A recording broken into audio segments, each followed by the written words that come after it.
What's going on, everyone, man? We got a lot to get into. I wanted to wait a little bit. Plus, I was traveling yesterday. As you can see, I'm in the hotel, right? But traveling yesterday, so I wasn't able to get the recap of the weekend video done. But there are some things that we got to talk about. There are some things that I want to hear your opinion about. And there are some things that we're going to get into. So let's recap it all. Let's start with Chantelle Cameron versus KOTY Taylor. You know, honestly, I don't have too much to say about this one. The right person won the fight. Cameron's size was showing in the ring. Her size was noticeable. She was the aggressor. She came in great shape, great conditioning, and she beat KOTY to the punch most of that fight. KOTY Taylor didn't have the best start, but she did well in the middle rounds and made it a good, close enough fight where you could say, you know what, man, if she won that last round, maybe it would have been a draw. Maybe they would have edged it to her, right? Because again, as I said in the video, the reason why I thought KOTY Taylor would win, and I even said I thought Chantelle Cameron could hurt KOTY Taylor. It has the skills and all of the tools needed to beat KOTY Taylor. But KOTY Taylor, obviously, she's fast. She's a good counterpuncher. She uses the ring very well. But she's also at home. This is her homecoming, right? So sometimes that plays into a little bit of the realm when it comes to judging in boxing, right? But at the end of the day, man, I thought it was a good, clean fight. It didn't look like either woman really hurt each other. KOTY has a lot of heart, man, and she was willing to get back into the fight, right? Like, she was willing to continue to come forward under pressure situation, though, man. I got to give my hats off to Chantelle Cameron. She did an amazing job with her discipline and her game plan, her consistent pressure, and just to try to make it an uncomfortable fight for KOTY Taylor.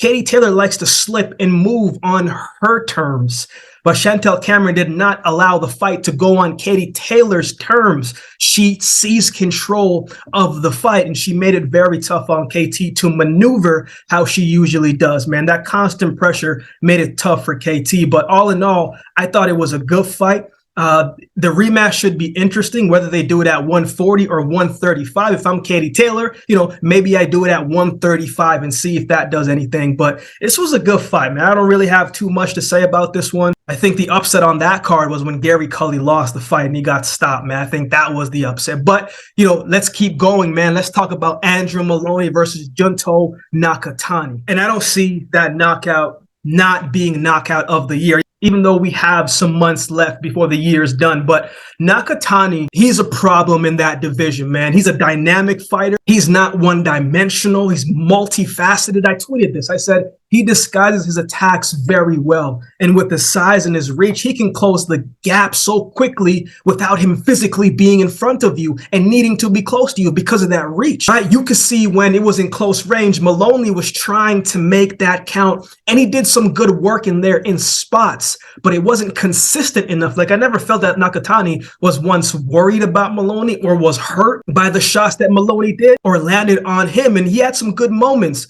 But every time that Maloney seemed like the momentum was about to go in his favor for one round, Nakatani said, you know what, man, I see you're feeling good. Let me land this uppercut. Let me land this hook to the body, and let me seize control of the fight once again. Nakatani's uppercuts were ridiculous in that fight, man. He probably hit every uppercut from every angle, and it just looks so effortlessly, man. He fights with so much fluidity and just like flow, and it really showed how good this guy is. All of his offensive tools was on display in this fight, but Maloney was taking a lot of clean flush shots, whether it was to the body, whether it was to the head. He was just taking a lot of consistent shots.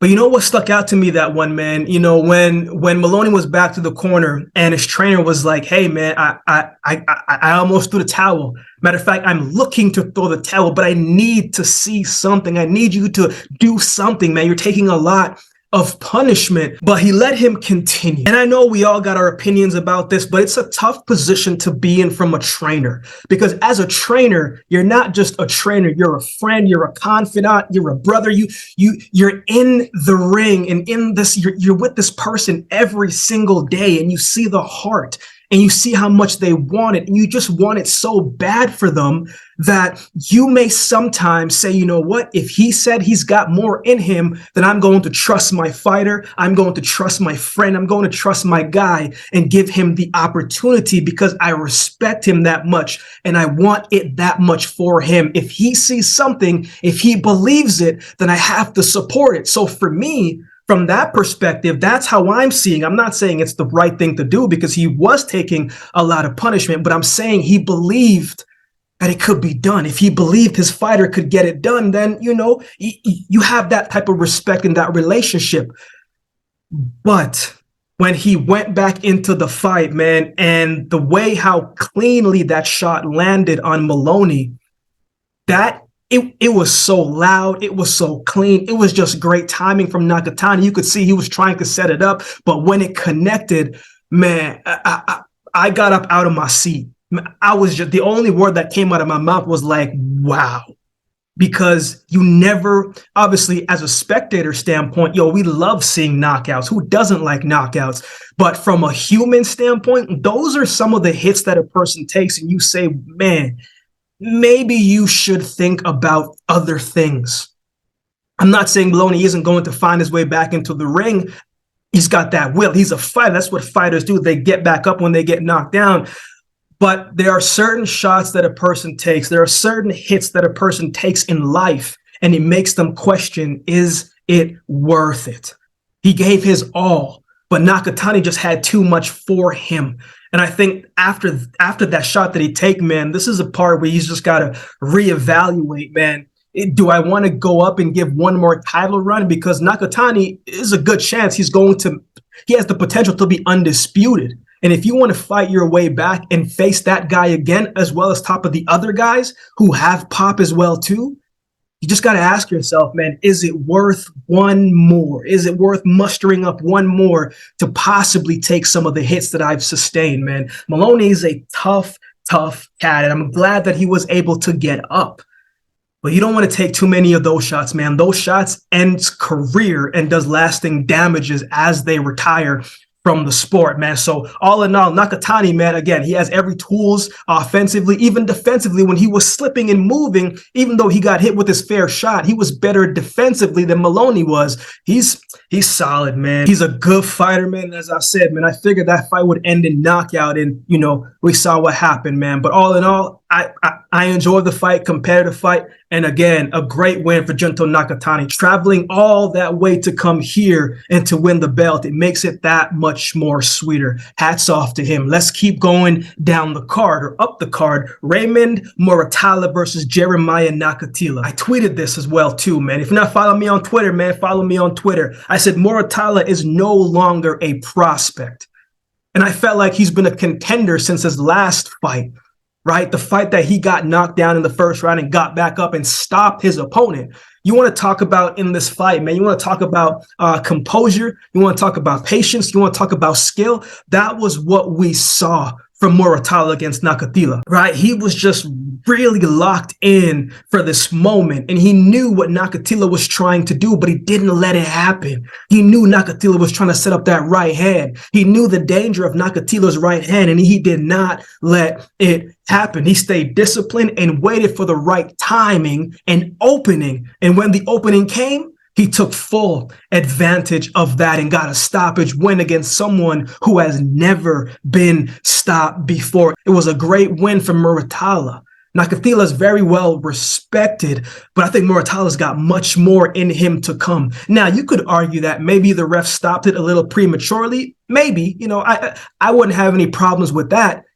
But I think at the rate that Muratalla was coming into this fight, man, I don't think Nakatila would have won this fight, even if it went the full rounds. But again, a great win for Raymond Murtalla, man. And, man, did you see the size on him as well, too? He's got a bright future ahead, man. Great win for Murtalla. Let's keep going. Oscar Valdez versus Adam Lopez. Not too much to say about this one. It played out how I thought it would, even though I didn't make a prediction video about it. Valdez dominating the fight, but I didn't think he would stop Adam Lopez. Adam Lopez last time caught him on short notice. He knows what to expect now, right? So he found a way to survive the whole round. It was definitely one-sided. I wanted to see what Oscar Valdez was going to come back and look like after the layoff, after the injury recovery. And, you know, he came into that fight and did what he wanted to do. Right? It was a good comeback win against a tough fighter, someone who you have to stop. Otherwise, they're going to keep coming forward in the fight. I thought Valdez looked pretty good. Not great, but he looked pretty good. And I look forward to seeing him next against Muratalla. This fight was definitely a much different fight for Valdez than when he fought Shakur. I'm not going to say it was a tune-up fight because Adam Lopez is a good, solid fighter. But this was a fight that Valdez needed to see what he would be like coming back into the ring after all the time off and the surgery. So I look forward to seeing what he can do next, man. Now, let's keep going up the card to the main event. Devin Haney versus Vasily Lomachenko. First and foremost, hats off to both of these men for making the fight happen. We got to give them a little bit of a clap. This was a great fight. This is what you get when the best fight the best. High IQ and skill facing against each other, man. This was a great fight. I really enjoyed this fight. Now, as I thought it would go, I thought Devin Haney would win the early rounds as expected, and he did. But Loma fought much quicker than I thought he was going to, right? He closed the distance in like the end of the first, early in the second round, right? And he was closing the distance on the inside early. But you know what was key in this one for Devin Haney, man, was the body work by Devin Haney early. And his accuracy to the body were both fantastic. Loma has a very high guard, so his hands is always up, ready to go. And so Devin Haney took advantage of the open areas. He knew Loma doesn't like to get hit to the body, and he made the body a priority. And that made a big difference in the first half of the fight because it slowed Loma down a little bit and made him think, okay, he knows that the body may be open. He's going to the body, but how do I find a different way in? And sometimes you need a round or two to be able to make the necessary adjustments and calculations and the angles taken so you can get back into the fight, but be cautious of what he is going to do. So early in the fight, man, I thought Devin Haney was boxing beautifully. I thought he did extremely well. As the fight went on, Loma started breaking on the inside and landing that nice left hand. But what I liked that Loma did was he wasn't coming in just firing off one shot. He was letting off flurries of punches, but not a lot of those shots was getting through early. If Loma was letting off about 5 shots, right, all 5 wouldn't get through. There are some instances where 5 of the shots would land, but early on in the fight, I'm talking about from round 1 to 7, right, a lot of those shots, it was just, if Loma was firing 5, maybe 2 would land. One of the things that I noticed that Haney was doing as well, too, is when Loma was coming in, breaking on the inside and letting off his flurries of shots, he would duck down. He would duck down and pivot over, right, to limit some of those shots from getting in. I thought that was a smart game plan. It was a smart adjustment that he was saying. Obviously, you could tell these two studied each other and watched a whole bunch of film on each other because for some rounds, man, they were close and they were tit for tat, depending on what you were looking for and what you would like to see. But I thought after the 7th round, Loma, as we figure, started to make things a lot more interesting, man. It's like his experience and everything that he's been through in the years before, it started to click a lot quicker. And some of the straight hands that wasn't connecting at the beginning were starting to land. And here comes the smaller fighter making his skill be felt. All week, Haney was saying, man, I'm about to impose my will. I'm about to impose my size. I'm about to impose my frame on Lomachenko. But, man, the second half of that fight, you couldn't tell that Devin Haney was the bigger fighter. Physically, yes, but mentally, Lomachenko, man, he was the one who was he was the one that I felt like was imposing that frame. And even just the small things that he was doing. When they were on the inside, Loma would push that shoulder forward and Haney would go flying. Like, it was just all of these different things. Haney was the bigger fighter, but I don't really think Haney is used to fighting as the bigger fighter. His whole game is slipping and moving, man. The beautiful art of boxing to hit and not get hit. That's more of Devin Haney's game to me. I think some of this game plan was a little bit new for Devin Haney, to be the pressuring guy, to be the more physical, the more powering guy, especially when you're not as powerful of a pop as some of these other physical guys. But you could see, man, when Loma started to find his groove, Haney was a little bit cautious, and you could see it in his mannerisms. But at the same time, what you have to respect, and this is why he's undisputed, is during those pressure situations when your back is against the wall, he did not break. He stood the storm, he stood the flurries, and stayed disciplined and stuck to his game plan. Composure under pressure is essential to any type of success. Now, the controversial part of this fight. Yes, there were some rounds that were very debatable, depending on what you're looking for. You lean that way. You lean Loma for some rounds. You lean Haney for some rounds. It's boxing, high elite boxing at this level. You lean towards what you feel like you see more of. Few swing rounds. But round 10 and 11 were clear Lomachenko rounds. No debating that. And one of the judges, man, he gave one round for Loma and gave one round for Devin Haney. I'm thinking to myself, yo, Brody, like, what on earth are you seeing? Like, who paying you? You know what I'm saying? Booby Miles from Friday Night Lights. Who paying you? I was just like, man, it was clear that those were Loma rounds, right? I thought it came down to the 12th round. And the reason why I thought it came down to the 12th round is, again, when the rounds are so close, man, you know that there is going to be some things in the mix that make it difficult to score. There are some things in the mix that's going to have these scorecards going all over the place. So that 12th round was going to be a defining factor. And I don't think the momentum that Loma built off rounds 10 and 11, he brought that to 12. And I thought Haney was able to steal that round. Not that Loma couldn't win that round, but he didn't do enough to steal the round, and Devin Haney took that round. So Loma didn't capitalize on that 12th round. But again, you just knew those scorecards were going to be crazy, right? And the 116-112 is not a good scorecard because I did not think it was that wide. And I think many of you may think the same. Now, was it a robbery? I have no issues with 115-113. I personally thought Haney won it, but I wouldn't have felt a ways if Lomachenko took it as well, too. It was a close fight, and it really could have went either way, right? Depending on what you're looking for. But again, that 12th round, man, when you leave that up for debate, you just can't do that, especially for Lomachenko, who was generating momentum in those championship rounds. There's a lot of robbery talk, and I wouldn't say it was a robbery, in my opinion. I thought Haney won the fight, but again, I could have seen Lomachenko edging it as well, or even it being a draw. It's also boxing. And even when you think you know, you don't know until you know. You know what I'm saying? And what I mean by that is you never know what the outcome is going to play out if it's a close fight. If you leave it to the judges, you're not sure how it is going to go. That's why the best way to win the fight, if you can, is to take it out of the opponent's hands and get the win by some form of stoppage, man. So all in all, man, I thought it was a great fight. Unfortunately, I do not see a rematch happening anytime soon at all. So the question is, right, like, what's next for Devin Haney? I think he'll stay at 135 for 2 fights. Tank or Shakur. That's what we want to see. Although I think he will fight Tank first before he fights Shakur. He may not even fight Shakur until later down the road. Other than that, if he can't make those fights happen, he'll probably move up because, you know, it's getting tough for him to make weight, as he says. But those are both dangerous fights for Haney. So I'd like to see him and Shakur, but who knows? What's next for Loma, man? I got a lot of respect for Loma, man. In the 135 division against the top guys in the division and the bigger guys, he's had to work so much harder than his opponents to close the gap. It's not because he lacks skill or he doesn't have the IQ, but the physical part of it, man. His punches aren't as powerful, and the quickness level, depending on whom he's facing, the separation isn't as big as it once was when he was fighting in the smaller division.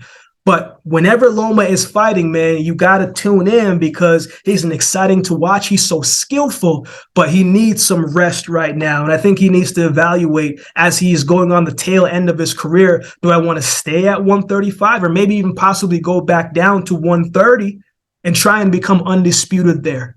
Right? There's more than one ways to get to that undisputed destination, man. But 135, I just think it's a lot tougher for him than it would be at 130, even though there's some dogs at 130.